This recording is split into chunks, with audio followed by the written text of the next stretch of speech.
வணக்கம் and welcome to the show மஞ்சள் வேல் மாலை. காலையில இருந்து ஈவினிங் வரைக்கும் ரொம்பவே பிஸியா போயிட்டு இருக்க நம்ம லைஃப்ல ஈவினிங்க்கு மேலேயாச்சும் கொஞ்சம் ஸ்ட்ரெஸ் ஃப்ரீயா ரிலாக்ஸிங்கா ஏதாவது ஒரு ஷோ இருந்தா பெட்டரா இருக்கும் அப்படின்னு ஃபீல் பண்றீங்களா? எஸ், அதுக்கான ஷோ தான் நம்மளோட மஞ்சள் வேல் மாலை ஷோ. வாங்க டைரக்டா ஷோக்குள்ள போயிடலாம்.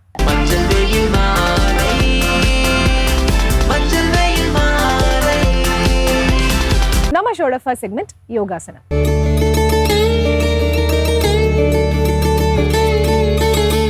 இன்னைக்கு பாத்தீங்க அப்படின்னா நோயற்ற வாழ்வும் குறையற்ற செல்வம் அப்படிங்கிற ஒரு பழமொழியை எல்லாருமே கேள்விப்பட்டிருப்பீங்க. ஆனா அந்த பழமொழிக்கு ஏற்ற மாதிரி இன்னைக்கு யாராலையும் வாழ முடியறது இல்லைங்க. எல்லாருக்குள்ளேயும் நோய் அப்படிங்கிற ஒரு விஷயம் நிறையவே நம்ம பார்த்துட்டு இருக்கோம். இந்த நோய்கள்ல இருந்து எப்படி விடுபடுறது, எப்படி நம்ம வந்து ஆக்டிவா ஹெல்தியா இருக்கிறது அப்படிங்கிறதுக்கு ஒரு நல்ல தீர்வு என்ன அப்படின்னு பாத்தீங்கன்னா யோகாசனம் தான். ஸோ அந்த யோகாசனத்தை எப்படி இவங்க சொல்லி தராங்க, என்னென்ன பெனிஃபிட்ஸ்லாம் இருக்குன்னு சொல்றாங்கன்னு பாருங்க. அனைவருக்கும் வணக்கம். இன்றைய பகுதியில் நம்ம பார்க்கக்கூடியது வந்து முகத்துக்குள்ளதை வந்து நம்ம பார்க்க போறோம். சில பேருக்கு வந்து பார்த்தீங்கன்னா இந்த முகம் வந்து அப்படியே ரொம்ப தொங்குன மாதிரி இருக்கும், இல்லை வந்து மசில்ஸ்ல வந்து ரொம்ப லூசன் ஆயிட்ட மாதிரி இருக்கும். அதாவது வந்து தொங்குறது தான் வந்து லூசன் ஆகிடும்னு சொல்லுவாங்க. அந்த எலாஸ்டிசிட்டி போயிடுற மாதிரி இருக்கும். இப்போ அதை நம்ம என்ன பண்ண போறோம், டைட்டன் பண்ண போறோம். நல்லா இப்படி டைட்டன் பண்ண போறோம். நம்ம முகத்தை வந்து இப்படி மேல் நோக்கி இப்படி தூக்கி இப்படி வைக்கிற மாதிரி வந்து பார்க்க போறோம்.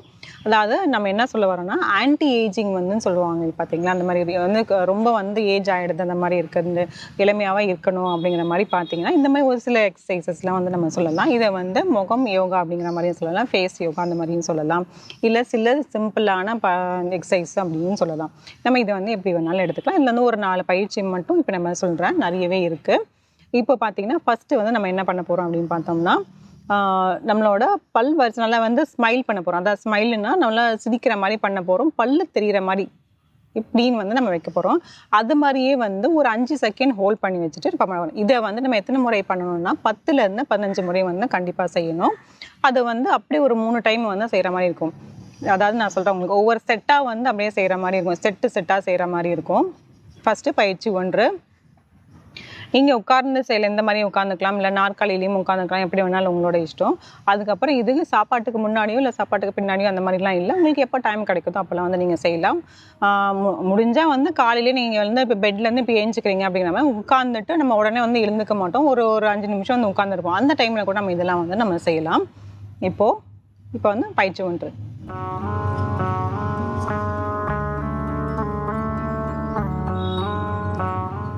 தளர்த்திக்கலாம்.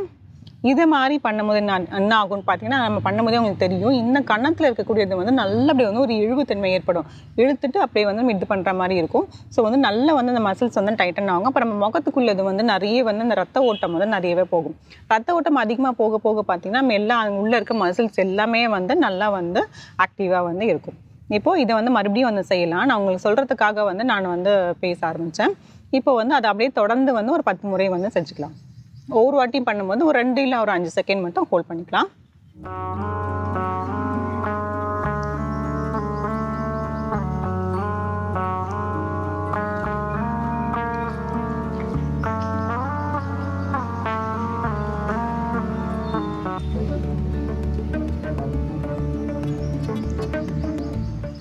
தளர்த்திக்கலாம்.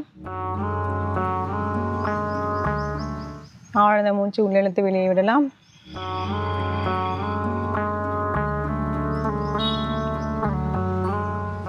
அடுத்தது பயிற்சி 2. பண்ணுறது இல்லாமல் நம்ம இந்த பயிற்சிக்கெல்லாம் பார்த்திங்கன்னா எல்லாமே வந்து ரொம்ப சுலபமாகவும் இருக்கும், பார்க்குறது கொஞ்சம் சிரிப்பாக இருக்கிற மாதிரி இருக்கும். பட் ஆனால் இந்த மாதிரி செய்யும் போது தான் பார்த்திங்கன்னா நம்மளோட அந்த ரத்த ஓட்டம் முகத்துக்கு வந்து நல்லா அதிகமாக போகும். நம்ம முகத்தில் மட்டுமே பார்த்திங்கன்னா நமக்கு நிறைய வந்து எலும்புகள் இருக்குது, தசைகள் இருக்குது. அதில் வந்து எல்லாமே வந்து நிறைய ஹார்மோன்ஸ்லாம் வந்து சுரக்கிற மாதிரி இருக்கும். அதுக்கப்புறம் நிறைய டெட் செல்ஸ் வந்து இருக்கும். அதாவது ஒவ்வொரு செல்லும் வந்து நம்மளுக்கு வந்து புதுசாக உருவாகும், அதுக்கப்புறமேட்டு இறக்கும். அந்த மாதிரி வந்து க்ளீன் பண்ணுறதுக்கும் இருக்குது, நிறையவே வந்து அந்த மாதிரி இருக்குது. முகத்தை வந்து நம்ம எப்படி அழகாக பராமரிச்சுக்கணும் நேச்சுரலாகவே அப்படின்னு பார்த்தீங்கன்னா இந்த மாதிரி பயிற்சிகள்லாம் வந்து நம்ம செய்யும் போது நல்லாயிருக்கும். நம்ம நிறைய அந்த மேக்கப்போ இல்லை வரதை போடுறதுக்கோ நிகராக வந்து பார்த்திங்கன்னா நமக்கு நேச்சுரலாக வந்து நல்லாவே முகம் வந்து பொலிவாக இருக்கும். இப்போ அடுத்தது வந்து பயிற்சி 2 வந்து பார்க்க போகிறோம். இது ஒன்றும் இல்லை, இப்போ ஒரு 4 விரல் வச்சு இங்கே அந்த நெற்றி பகுதியில் மேலேருந்து கீழ் நோக்கி வந்து அப்படி எப்படி இழுக்க போகிறோம். அதாவது நம்ம அந்த ட்ராக் சொல்லுவாங்களே அது மாதிரி இந்த நுனி இதில் சொல்லுறோம், அந்த நுனி இதில் இடத்துல வந்து இங்கேருந்து இப்படி வச்சு அப்படியே ட்ராக் பண்ண போகிறோம். அப்படியே அந்த நெற்றி முழுக்க வந்து இப்படி பண்ண போகிறோம்.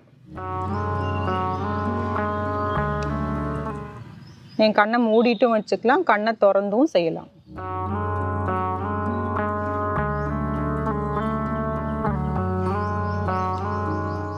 தளர்த்திக்கலாம்.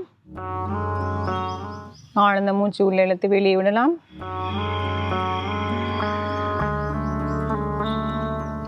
இதுவும் வந்து ஒரு 10லேருந்து 15 முறை வந்து இதை செஞ்சுக்கலாம். அடுத்தது பார்த்தீங்கன்னா பயிற்சி 3ல் வந்து என்ன பண்ண போறோம்னா நம்ம ஃபிஷ் போஸ் அப்படின்னு சொல்லுவாங்க. அந்த மீனோட வாய் எப்படி இருக்குமோ அதை மாதிரி வந்து நம்ம வைக்க போறோம்.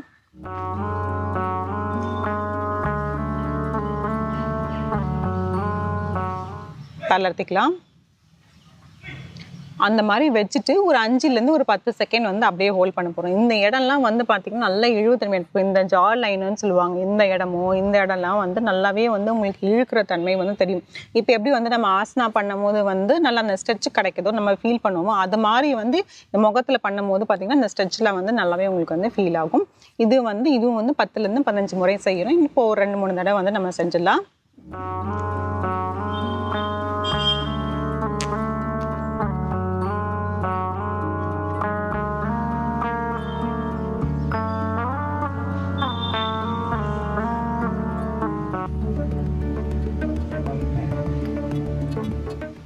தளர்த்திக்கலாம். ஆழ்ந்த மூச்சு உள்ள இழுத்து வெளியே விடலாம்.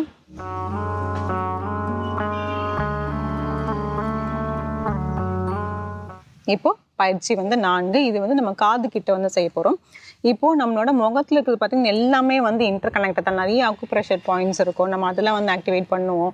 ஏன்னா இப்போ பார்த்தீங்கன்னா நம்மளோட இப்போ காதில் இங்கே இப்படி வந்து இங்கே பெண்கள் பார்த்தீங்கன்னா காதில் இந்த இடத்துல தோடு போடுறாங்க. அதுக்கப்புறம் பார்த்தீங்கன்னா இந்த இடத்துலலாம் வந்து அப்படி போடுவோம். அந்த ஃபேஷனுக்காக போடுவாங்க. அந்த காலத்துலையுமே பார்த்தீங்கன்னா இந்த இடத்துலலாம் இப்படி போட்டிருப்பாங்க. மூக்குத்தி போடுறதுனால நம்மளோட பாட்டிலெல்லாம் பார்த்தீங்கன்னா 2 சைடு மூக்குத்திலாம் போடுவாங்க. அது எதுக்காகன்னா அந்த அக்குப்ரெஷர் பாயிண்ட்ஸ் வந்து நம்ம ஆக்டிவேட் பண்ணுறதுக்காக வந்து நம்ம இதெல்லாம் பண்ணுறோம். மூக்குத்தியாக இருந்தாலும் சரி, கம்மலாக இருந்தாலும் சரி, எல்லாமே வளையலாக இருந்தாலும் சரி, எல்லாமே வந்து நம்ம அதுக்காக நம்ம போடுறோம். ஒன்று போடுறதுக்கு ஒவ்வொரு அணிகலம் போடுறதுக்கும் ஒவ்வொரு வந்து அதுக்கு பின்னாடி வந்து பெனிஃபிட் வந்து இருக்கு. இப்போ நம்ம இதில் நம்ம என்ன செய்ய போறோம் பார்த்தீங்கன்னா காதை வந்து இப்படி மேல் நோக்கி வந்து அப்படியே வந்து இழுக்க போறோம். அதுக்கப்புறம் இப்படி சைடில் வந்து இப்படி பிடிச்சி இழுக்க போறோம். அதுக்கப்புறம் காதை வந்து இப்படி கீழ் நோக்கி வந்து இப்படி இழுக்க போறோம். இந்த மாதிரி வந்து ஒரு தொடர்ந்து அப்படி செஞ்சுட்டு வரலாம். இதுவும் வந்து ஒரு 10லேருந்து 15 முறை வந்து செய்கிற மாதிரி இருக்கும். மேல் நோக்கி இப்படி தூக்குறோம். அதுக்கப்புறம் 2 கை இப்படி வச்சு சைடில் இப்படி வந்து இழுக்க போறோம். அதுக்கப்புறம் கீழே. இது வந்து பெண்களுக்காக மட்டும் கிடையாது, ஆண்களும் தாராளமாக செய்யலாம். யார் என் முகம் வந்து நல்ல பொலிவாக இருக்கணும்னு நீங்கள் நினைக்கிறீங்களோ அவங்க எல்லாருமே இது தாராளமாக செய்யலாம்.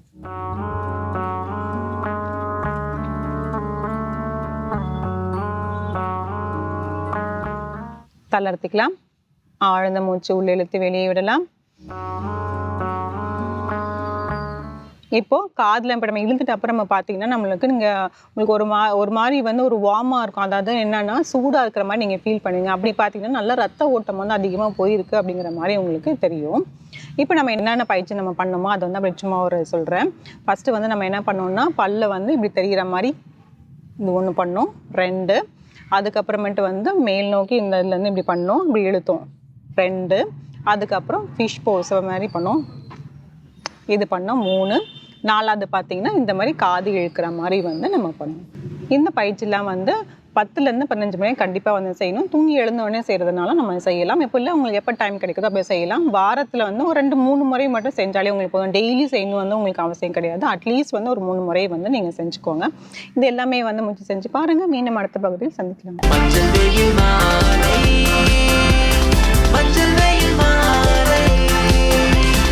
நம்ம ஷோட நெக்ஸ்ட் செக்மெண்ட் இங்கிலீஷ்ல பேசலாம். இங்கிலீஷ்ல பேசணும் அப்படிங்கிற ஒரு கனவு எல்லாருக்குள்ளயும் நிச்சயமா இருக்குங்க.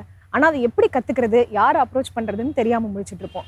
நம்மளோட இந்த செக்மெண்ட்ல ரொம்பவே பிகினர்ஸ்க்கு ஈஸியா இங்கிலீஷ் சொல்லி கொடுக்குறாங்க. என்ன சொல்லி கொடுக்குறாங்க அப்படிங்கறத பாருங்க. ஹலோ ஃப்ரெண்ட்ஸ், இன்னைக்கு நம்ம இங்கிலீஷ்ல பேசலாங்கிற நிகழ்ச்சியில புதுசா என்னெல்லாம் பார்க்க போறோம். ஏற்கனவே என்னெல்லாம் பார்த்துருந்தோம் ஒரு சின்ன நினைவூட்டலோட இன்னைக்கான கிளாஸை ஸ்டார்ட் பண்ணிடலாம். ஸோ நம்ம ஏற்கனவே பார்த்துக்கிட்டு இருந்தது டென்சஸ், அதாவது காலங்கள்ன்ற விஷயம் இல்லையா. ஸோ டென்சஸ் அப்படிங்கும் போது நம்மக்கிட்ட எவ்வளோ விஷயங்கள் இருக்குது? 12 விஷயங்கள், அதாவது 12 விதமான டென்சஸ் நம்மக்கிட்ட இருக்குது. ஸோ ஒவ்வொரு டென்சஸுமே என்ன பண்ணிகிட்டு இருக்கோ ஒவ்வொரு விதமான எக்ஸ்ப்ளனேஷன்ஸை நமக்கு கொடுத்துக்கிட்டே இருக்குது. அப்போ ஒவ்வொரு டென்சஸ்லேயும் என்னென்ன மாதிரியான ரூல்ஸ் இருக்குது, எப்படியெல்லாம் வேர்பை அமைச்சு யூஸ் பண்ணலாம் அப்படிங்கிறத பயன்படுத்தணும்னா நம்ம அந்த வாக்கியத்தை அமைக்கிறதுக்கு ஈஸியாக இருக்கும் இல்லையா. ஸோ அந்த சென்டென்ஸை அமைக்க ஈஸியாக இருக்கணும் அப்படின்னா நமக்கு ரூல்ஸ் தெரிஞ்சிருக்கணும். இந்த ரூல்ஸ்க்கு ஏற்றாப்புல verb ஃபார்ம்ஸ் வந்து கொஞ்சம் நமக்கு கரெக்டாக அசைன் பண்ண தெரிஞ்சிருக்கணும் இல்லையா? ஸோ அதே மாதிரி verb ஃபார்ம்ஸ் அப்படிங்கிறது ரொம்ப முக்கியமானது. அதாவது ஆக்ஷன் வார்த்தைகள், செயல் வார்த்தைகள்ங்கிறது ரொம்ப முக்கியம். அந்த செயல் வார்த்தைகள் ஒவ்வொருத்துலையும் எங்கெங்கே வருது, எப்படி எப்படியெல்லாம் யூட்டிலைஸ் பண்ணலாம் அப்படிங்கிறதும் இருக்குது. ஸோ ஒவ்வொரு செயல் வார்த்தைக்குமே தமிழாக்கங்கள் நமக்கு தெரிஞ்சிருச்சு அப்படின்னா இந்த சென்டென்ஸ், இந்த வாக்கியத்தை அமைக்கிறதுக்கு நமக்கு ரொம்ப ஈஸியாக இருக்கும் இல்லையா? ஸோ அப்படி இருக்கும்போது இன்னைக்கான டென்ஸ் நம்ம ஏற்கனவே என்ன டென்ஸ் பார்த்துக்கிட்டு இருக்கோம்? ஃபியூச்சர் பர்ஃபெக்ட் டென்ஸ் பார்த்துக்கிட்டு இருக்கோம் இல்லையா? அதாவது ஒரு விஷயத்தை, முழுமையான ஒரு விஷயத்தை எப்படி கரெக்டாக பேசலாம் அப்படிங்கிறத ஃபியூச்சர் பர்ஃபெக்ட் டென்ஸ். ஸோ அந்த ஃபியூச்சரில் பேசக்கூடிய டென்ஸை வந்து பர்ஃபெக்டாக பேசலாம் அப்படிங்கிற விஷயத்தை பார்க்குறோம். ஸோ இன்னைக்கு அதனோட கண்டினியூவேஷனாக இன்னைக்கு ஒரு சென்டென்ஸ் என்ன பண்ணலாம், அந்த சென்டென்ஸை எப்படி அமைக்கலாம் அப்படின்னு சொல்லி தருவாங்க. நம்ம பார்த்துட்டு இருக்கிறது ஃபியூச்சர் பர்ஃபெக்ட் டென்ஸ்.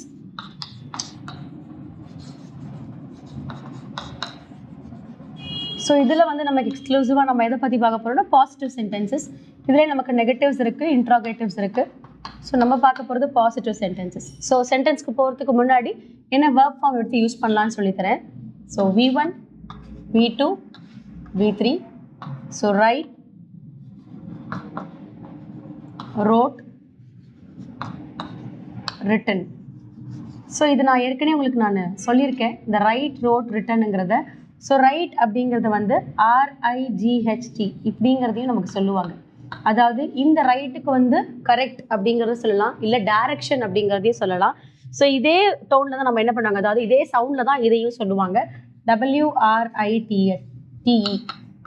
ஸோ இந்த ரைட் வந்து நம்ம எழுதுறது. ஸோ இதில் வந்து W அப்படிங்கிற வேர்ட் வந்து நமக்கு சைலண்ட்டாக வரும், இந்த லெட்டர் சைலண்ட்டாக வரும்.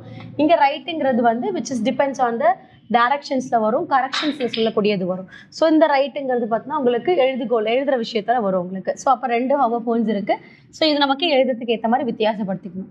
ஸோ இப்போ இங்கே நமக்கு V1 அப்படிங்கிறது என்ன இண்டிகேட் பண்ணுதுன்னா ப்ரெசன்ட், V2ங்கிறது விச் இஸ் இண்டிகேட் பாஸ்ட், V3ங்கிறது பாஸ்ட் பார்ட்டிசிபிள் அப்படிங்கிறது தான். ஸோ அப்போ ரைட் அப்படிங்கிறது என்ன சொல்லுவாங்கன்னா எழுது. ஸோ ரைட்டுங்கிறது வந்து எழுது அப்படின்னு சொல்லுவாங்க. இதுவே ரோட்னு இருக்கு அடுத்தது.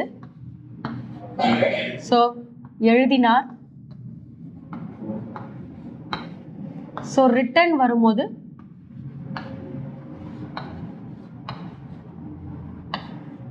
எழுதப்பட்டது. ஸோ எழுதினார், எழுதப்பட்டது அப்படிங்கிறத நம்ம 3 விஷயங்களாக பிரித்து சொல்லுவோம். ரைட், ரோட், ரிட்டன் அப்படிங்கிறத ப்ரெசன்ட், பாஸ்ட் பார்ட்டிசிபிளில். ஸோ இப்போ இதை வச்சு நம்ம எப்படி சென்டென்ஸ் அமைக்கலாம்னு சொல்லித்தரேன். ஸோ ஒரு சென்டென்ஸை எழுதுறதுக்கு நமக்கு ஃபஸ்ட்டு ஆக்ஷன் வார்த்தை வேணும். ஆக்ஷன் வார்த்தை ரெடி ஆகிடுச்சு. அதுக்கு அடுத்தது யார் வேணும், நமக்கு யாரை குறிக்கணும் அப்படிங்கிறது, அதாவது சப்ஜெக்ட் இல்லையா, சப்ஜெக்ட் தேவை இருக்குது. ஸோ நம்மக்கிட்ட என்னெல்லாம் சப்ஜெக்ட்ஸ் இருக்குது? I, we, you, he, she, they, it. So இவங்கெல்லாம் சப்ஜெக்ட் ரோலில் இருக்காங்க இல்லையா? ஸோ இவங்களோட நம்ம என்ன யூஸ் பண்ண போகிறோம், ரூல் அப்படிங்கிறத யூஸ் பண்ண போகிறோம். ஸோ ரூல் யூஸ் பண்ணும்போது ஃபியூச்சர் பர்ஃபெக்ட் டென்ஸ் அப்படிங்கிறது தான். ஸோ ஃபியூச்சர் பர்ஃபெக்ட் டென்ஸ் வரும்போது அதனுடைய ரூல், அதுக்கு ஃபாலோட் பை உங்களுக்கு என்ன வரணும், உங்களுடைய verb ஃபார்ம்ஸுங்கிறது வரணும். அப்போ நம்ம என்ன யூஸ் பண்ணுறோம், ஃபியூச்சர் பர்ஃபெக்ட்ங்கிறதுனால will have, அதுக்கு ஃபாலோட் பை verb ஃபார்ம்ஸ் வரணும் இல்லையா? ஸோ அப்போ V3 அப்படிங்கிறது. ஸோ அப்போ ஒரு subject will have plus V3 அப்படிங்கிறது தான். ஸோ அப்போ இங்கே will have V3 அப்படிங்கும்போது will haveங்கிறது which is indicate of a rule, future பர்ஃபெக்டோட ரூல். ஓகேங்களா? இப்போ நம்ம ரூல்ஸ் எழுதியாச்சு. இப்போ இதுக்கேற்ற மாதிரி சென்டென்ஸ் எழுதலாம். ஸோ இங்கே நம்ம என்ன பண்ண போகிறோம், ஒரு சப்ஜெக்ட் எடுக்க போகிறோம். நான் Vங்கிற ஒரு சப்ஜெக்ட் எடுக்கிறேன், followed by rule. We will have third form இல்லையா, V3 வந்து third form, written. So we will have written. அப்போ என்னது, நாங்கள் எழுதி இருப்போம் அப்படிங்கிறது தான் we will have ரிட்டன். என்ன எழுதியிருப்பீங்க அப்படிங்கிறது நீங்கள் வேணால் ஃபில் பண்ணிக்கலாம். நாங்கள் வந்து என்ன பண்ணியிருக்கோம், எக்ஸாம் எழுதியிருக்கலாம், இல்லை ஒரு லெட்டர் எழுதியிருக்கலாம், இல்லை ஒரு டாக்குமெண்ட் எழுதியிருக்கலாம், ரிப்போர்ட் எழுதியிருக்கலாம். உங்களுக்கு சென்டென்ஸ்க்கு ஏற்ற மாதிரி நீங்கள் யூஸ் பண்ணிக்கலாம். அப்போ we will have written a letter. So we will have written a letter அப்படிங்கும் போது அப்போ Vங்கிறது which is indicate of a நாங்கள் அப்படிங்கிறது இல்லையா? ஸோ நாங்கள், ஸோ இவங்க தான் என்ன பண்ணுவாங்க, ஃபர்ஸ்ட் ரோலில் ப்ளே பண்ணுவாங்க. நாங்கள் என்ன பண்ணியிருப்போம்னா a letter அப்படிங்கிறது தான்.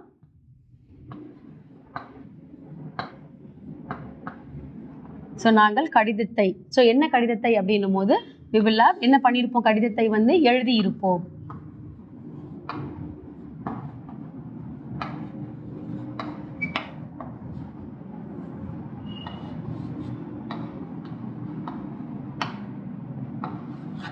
ஸோ அப்போ நாங்கள் கடிதத்தை எழுதியிருப்போம் அப்படிங்கிறது தான். அப்போ we will have written a letter. இப்போ இங்கே ஏர்ன் இண்டிகேட் பண்ணுறதால இங்கே ஆர்டிக்கல் சொல்லுது. இந்த ஆர்டிக்கல் ஏர்ன்னும் போது ஒரு அப்படிங்கிறத சொல்லுவாங்க.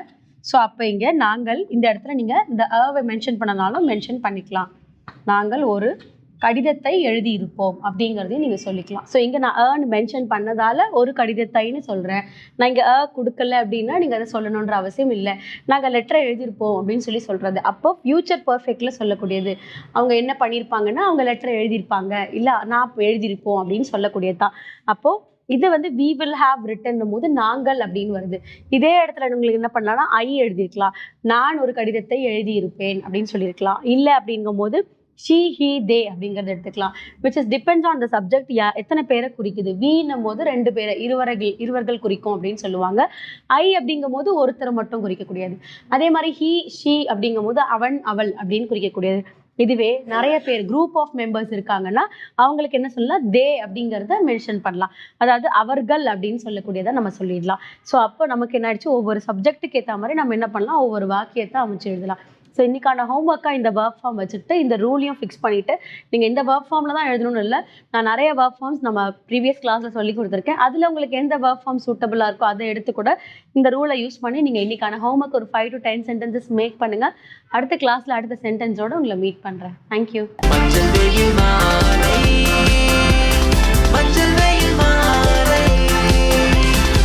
நம்ம ஷோட நெக்ஸ்ட் செக்மெண்ட் தெரிந்து கொள்வோம்.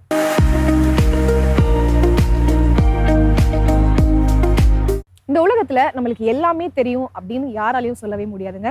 ஒவ்வொரு விஷயமும் நமக்கு புதுசு புதுசா தெரிஞ்சுக்கிறதுக்கு தினமும் இருந்துட்டே தான் இருக்கும். அந்த வகையில இன்னைக்கு நம்ம பார்க்க போற அந்த புது தகவல் என்ன அப்படிங்கறத பார்க்கலாமா? வாங்க. வசந்த் டிவி ரசிகர்களுக்கு வணக்கம். இன்னைக்கும் நம்மளுடைய தெரிந்து கொள்வோம் நிகழ்ச்சியில தெரியாத பல விஷயங்களை தான் தெரிஞ்சுக்க போறோம். ஹோமோ சாப்பியன்ஸ் அப்படின்னா நாமெல்லாம் தான் ஹோமோ சாப்பியன்ஸ். ஆனா நம்மள மாதிரியே எக்கச்சக்கமான உயிரினங்கள் இருந்திருக்கு. அப்படிதான் டைனாசர் ஒன்று, அதெல்லாம் அழிஞ்சு போச்சு அப்படின்றது தெரியும். ஆனா மனுஷங்களை மாதிரியே கிரியேட்டிவான ஒரு ஆட்கள் இருந்திருக்காங்க. அவங்க இப்ப இருந்திருந்தாங்கன்னா மனுஷங்களாம் ஒண்ணுமே இல்லை அப்படின்ற மாதிரி ஒரு உயிரினம் இருந்திருக்கு. அதான் நியாண்டர்தல் அப்படின்னு சொல்லுவாங்க. ஸோ நியாண்டர்தல்ஸை பொறுத்த வரைக்கும் இவங்களோட ஹைட்டு நம்மளோட மனுஷங்களை கம்பேர் பண்ணும்போது ரொம்ப ரொம்ப கம்மியான ஹைட்டில் இருப்பாங்க. ஆனால் ஸ்ட்ராங் அப்படின்னு பார்த்தோம்னா பயங்கரமான ஸ்ட்ராங். நம்மளாம் பாகுபலி படத்தை பார்த்துட்டு இப்பெல்லாம் மனுஷங்க உண்டு அப்படின்னு கேட்டிருப்போம் இல்லையா? அப்படிலாம் நிஜமாவே மனுஷங்க உண்டு அப்படின்ற மாதிரி ரொம்ப பவர்ஃபுல்லான ஒரு க்ரீச்சராக தான் அவங்க இருந்திருக்காங்க. ஆனால் என்ன, நாளடைவில் கொஞ்சம் கொஞ்சமாக அழிவு ஏற்பட்டு அப்படியே போயிட்டாங்க அப்படின்னு சொல்லலாம். கிட்டத்தட்ட 40,000 வருஷத்துக்கு முன்னாடியே இந்த இனம் மொத்தமாக அழிஞ்சு போச்சு அப்படின்ற மாதிரி சொல்கிறாங்க ஆராய்ச்சியில். பட் இவங்களால ஸ்கல் எலும்பு இருக்குல்ல, அப்படியே நொறுக்குனாலே இதை நொறுக்க முடியுன்ற அளவுக்கு பயங்கர ஸ்ட்ராங்கஸ்டான ஒரு பர்சன்ஸாக தான் இருந்திருக்காங்க. பட் இப்போ இருந்திருந்தாங்கன்னா நிலைமையே வேற மாதிரி இருந்திருக்கும். 2 ஏரோப்ளைன்ஸ் கிராஷ் ஆயிருக்கு. எதனால அப்படின்னு பார்த்தா சாதாரண வண்டுகளால். வண்டு கூடு கட்டுறதை நம்ம எல்லாருமே பார்த்துக்கிட்டு தான் இருப்போம். வீடுலலாம் வண்டுகள் கூடு கட்டும், தேனீகள் கூடு கட்டும், இதெல்லாம் சாதாரணமாக நினச்சி விட்டுறோம். ஆனால் அதே ஏரோப்ளைனில் அந்த மாதிரியான இன்சிடென்ட் நடந்துச்சுன்னு வச்சுக்கோங்களேன், எவ்வளோ பெரிய விளைவு ஏற்படும் அப்படின்றத இந்த 2 கிராஷஸ் சொல்லும். என்னன்னா, இந்த ஸ்பீட் மீட்டர் சரியாக ஒர்க் ஆகாததுனால, அந்த ஸ்பீடா மீட்டருடைய கன்ஃபியூஷனால பைலட்ஸ் கன்ஃபியூஸ் ஆகி ஒரு பெரிய கிராஷே ஆயிடுச்சு. அதுக்கப்புறமா ஐடென்டிஃபை பண்ணாங்க இதுதான் ப்ராப்ளம்னு. ஆனால் அதுக்கப்புறமா இப்போ நிறைய சேஃப்டி மெஷர்ஸ்லாம் கொண்டு வந்துட்டாங்க. பட் அந்த டைமில் இது ஒரு பெரிய பிரச்சனையாக இருந்துச்சு. யூஸ்வலாக மொபைலை நீங்கள் எவ்வளோ நேரம் யூஸ் பண்ணுவீங்க அப்படின்னு பார்த்தா ஒரு நாளில் நீங்களே கவுண்ட் பண்ணி பாருங்களேன். ஏன்னா தோராயமாக ஒரு 30-40 பேரை வச்சு ஸ்டடி பண்ணதில் அவங்க எவ்வளோ நேரம் தான் யூஸ் பண்ணுறாங்க அப்படின்றத பார்த்துருக்காங்க. ஒரு நாளைக்கு சராசரியாக 6 மணி நேரம் மொபைலை யூஸ் பண்ணுறோமா. சும்மா நம்ம எடுக்கிறது, வைக்கிறது, சார்ஜ் போடுறது, மொபைலை கையில் தூக்குறது, இது எல்லாத்தையுமே கணக்கு வச்சிங்கனாலே 6 hours per டேக்கு நம்ம மொபைலே ஸ்பெண்ட் பண்ணுறோம். கால் பேசுறது, மெசேஜ் பண்ணுறது, இப்படி எல்லாத்துலேயுமே சோஷியல் மீடியா ஓப்பன் பண்ணாலே அதுலேயே ஒரு 2-3 மணி நேரம் போயிடுது. கிட்டத்தட்ட ஒரு படமே நம்ம பார்த்துருப்போம். அந்த மாதிரியான டைம் அதில் ஸ்பெண்ட் பண்ணுறோம். அப்படி பார்த்தா சராசரியாக ஒரு வாழ்நாளில் 25% முழுக்க மொபைலையே போய்கிட்டு இருக்கு. இது கிட்டத்தட்ட வருஷம் ஏறிக்கிட்டே இருக்குது அப்படின்னு சொல்கிறாங்க. போகிற போக்க பார்த்தா 90% ஆஃப் வாழ்க்கை மொபைலே போனாலும் ஆச்சரியப்படுறதுக்கு இல்லை. உலகத்திலேயே ரொம்ப சவுண்டை ப்ரொடியூஸ் பண்ணது எது அப்படின்னு கேட்டால் 2014 ஃபுட்பால் ஃபேன்ஸ் எல்லாருமே சேர்ந்து, சாக்கர் ஃபேன்ஸ் எல்லாருமே சேர்ந்து ப்ரொடியூஸ் பண்ண ஒரு சவுண்டு தான் அப்படின்னு சொல்கிறாங்க. இந்த 2014 ஸ்டேடியமில் உட்காந்து இவங்க கத்துன கத்து டெசிபிள்லாம் பிச்சு ஒரு கிளாஸையே உடைக்கிற அளவுக்கு இருந்திருக்கு. கிட்டத்தட்ட 142 டெசிபிள்ஸ்க்கு மேலே இருந்ததுனால நிஜமாவே பெரிய அளவில் ஷாக் ஆனாங்க. ஏன்னா அந்த அளவுக்கு சவுண்ட் அந்த க்ரௌடு மொத்தமாக ப்ரொடியூஸ் பண்ணியிருக்கு. 1 to 4 வயசுக்குள்ள இருக்கக்கூடிய குழந்தைகளை ஜாக்கிரதையாக பார்த்துக்கணும். அப்படின்னா அதில் மெயின் ஃபோக்கஸ்டாக நீங்கள் தண்ணிக்கிட்ட தான் குழந்தைங்களை ரொம்ப ஜாக்கிரதையாக வச்சுக்கணும் அப்படின்னு சொல்கிறாங்க. ஏன்னா நிறைய அசம்பாவிதங்கள்லாம் இந்த தண்ணினாலேயே நடக்குது அப்படின்னு சொல்கிறாங்க. ஒரு பக்கெட் தண்ணிக்கு பக்கத்தில் கூட குழந்தைய வைக்கக்கூடாது அப்படின்ற மாதிரி தான் சொல்கிறாங்க. ஸோ அதனால் எப்போவுமே குழந்தைங்களை ரொம்ப ட்ரை பிளேஸ்லேயே வச்சுக்கணும். அண்ட் நாம் நடக்கிறமும் ரொம்ப ட்ரையான ஏரியாவாக இருக்கணும். ஈவன் நம்ம நடக்கக்கூடிய வீடு கூட ரொம்ப வெட்டாக இருக்குது அப்படின்னா முடிஞ்ச அளவுக்கு அதையும் ட்ரையாக மெயின்டைன் பண்ணணும் அப்படின்னு சொல்கிறாங்க. ஏன்னா நாளுக்கு நாள் நம்மளுடைய பாப்புலேஷன் ஏறிக்கிட்டே போகிற மாதிரி பாப்புலேஷன் கொஞ்சம் கொஞ்சமாக குறைஞ்சிக்கிட்டேவும் இருக்குது. ஸோ அதனால் இது எல்லாத்தையுமே நம்ம மனசில் வச்சுக்கிட்டு கேராக நடந்துக்கணும். இன்னைக்கு நம்மளுடைய தெரிந்து கொள்வோம் நிகழ்ச்சியில் தெரியாத பல விஷயங்களை தெரிஞ்சுக்கிட்டோம். இதே மாதிரி சூப்பரான கண்டென்ட்டோட உங்களை நான் வந்து சந்திக்கிறேன். This is bye from Vijay. Take care. Finally நம்ம ஷோட எண்டுக்கு வந்தாச்சு. இன்னைக்கு நீங்க ஷோல பார்த்த எல்லா செக்மெண்ட்ஸுமே உங்களுக்கு ரொம்ப பிடிச்சிருக்கும் அப்படின்னு நம்புறேன். இதே மாதிரி ஒரு சூப்பரான எபிசோட்ல மீண்டும் சந்திக்கலாம். Until then, it's bye from Farida and Manzel Malikji.